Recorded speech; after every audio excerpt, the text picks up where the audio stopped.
Two wheels good, four wheels bad. Thanks to some false advertising, the Brexit bus is somewhat discredited. So what of the Brexit bike?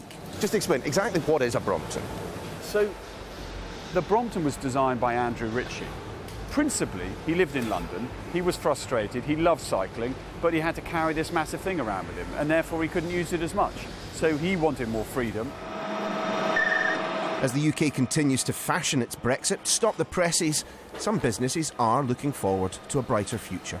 Our most important thing for our business is innovation, is our staff, are our customers, and at the end of the day, we deal with fluctuations in FX, we deal with, you know, South Korea's gone through an economic crisis, a key market for us, we'll deal with Brexit. The one bit before and after all of this flap, the main bit for me is, if you want to trade internationally, you need people from around the world.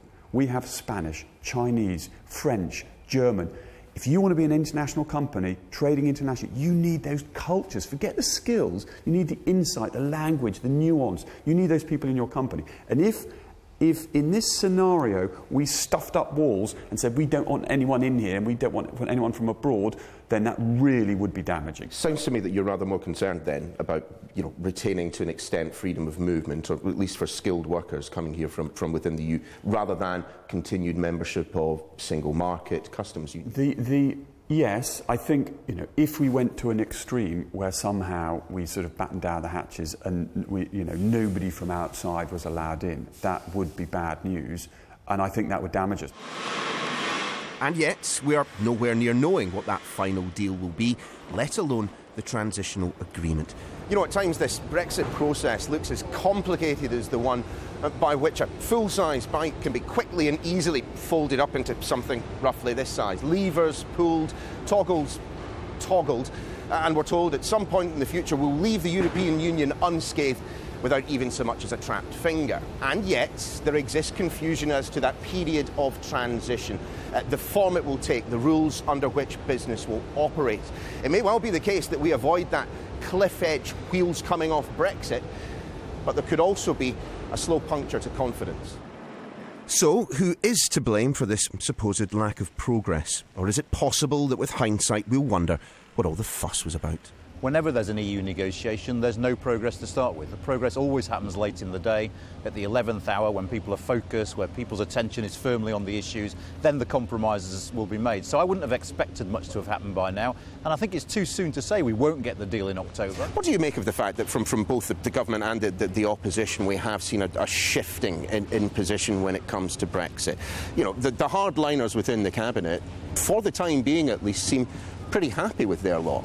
As Liam Fox said the other day, you know, I've waited 43 years for Brexit. I'm happy to wait another couple via a transition. There is no reason why they shouldn't be happy, because as far as I can see, their ultimate objective, out of the single market, out of the customs union, is where we're headed post-transition. I hesitate to predict anything in British politics these days, but the best guess I could give is that a transition will look very similar to where we are now, because actually we don't have time to negotiate anything bespoke. Thereafter, the government hasn't changed its mind. We're leaving the single market, we're leaving the customs union. There's no reason to think that that's not going to be the case. Where's your mandate gone? An outbreak of consensus on transition has meant that clearly some of the oomph has gone from the campaign to remain in the EU, which goes away to explaining why some architects of Brexit remain remarkably sanguine amidst talk of single markets and customs unions. The old dictum is, to get from A to B, you must start with where is B.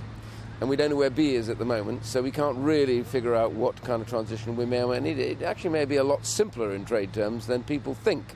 You know, after all, we are already members of the European Union, so we already have the same regulations. So agreeing something is much simpler, and I think I'm optimistic. I don't say it's simple, I say it's simpler than people think. We'll get moments of, you know, anger and walkout, but all along everybody knows where we've got to get to, and I think the European nations, Germany particularly, knows that that must be some kind of trade arrangement.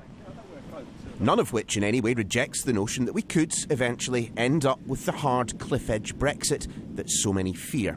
For now at least, the Brexit question remains less, are we there yet? And rather more, where on earth are we actually heading?